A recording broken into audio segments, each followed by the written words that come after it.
Au Québec, la Commission sur les soins de vie s'inquiète de l'explosion des demandes pour l'aide médicale à mourir. L'organisme croit que de plus en plus de demandes accordées sont aux limites de ce qui est prévu par la loi. Reportage de Sarah Derry. Éviter les dérives dans l'administration de l'aide médicale à mourir, une mise en garde de la Commission sur les soins de fin de vie qui passe mal auprès de certains médecins. Tous les collègues que je connais et tous les médecins qui font de l'aide médicale à mourir le font avec très grande rigueur et voient les patients très fréquemment. Les dernières données de la Commission sur les soins de fin de vie ont démontré qu'en 2021 et 2022, plus de 3 660 personnes ont eu recours à l'aide médicale à mourir au Québec.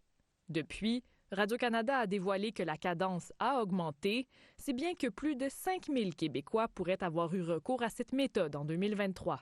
Nous sommes dans un domaine où rien n'est noir et blanc et il y a un certain nombre de personnes qui ont demandé et reçu de l'aide médicale à mourir. Et c'est vraiment à la limite de la loi.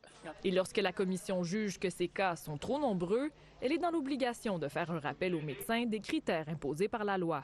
Parmi ces critères, l'importance de l'avis d'un second médecin avant d'administrer l'aide médicale à mourir. Je suis convaincu, pour connaître plusieurs de mes collègues, qu'ils vont être surtout très irrités de ce type de commentaires. Il y a des médecins qui, eux, voudraient commencer à faire de l'aide médicale à mourir et qui, dès le premier appel de la Commission, décident qu'ils n'en font plus. Il faut se rappeler qu'avant, le cadre légal que constitue la loi sur les soins de fin de vie, c'était n'importe quoi, là.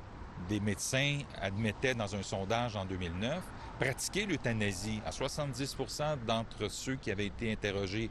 Est-ce que c'était mieux à l'époque? Je pense pas. Je pense qu'on a une bonne loi, elle est bien encadrée. Selon Paul Brunet, si le nombre de décès par l'aide médicale à mourir augmente, il faut aussi s'interroger sur la qualité des soins palliatifs au Québec. On travaille pour que les gens puissent vivre de la manière la plus digne, la plus confortable possible. C'est pas encore le cas, rappelons-nous-le.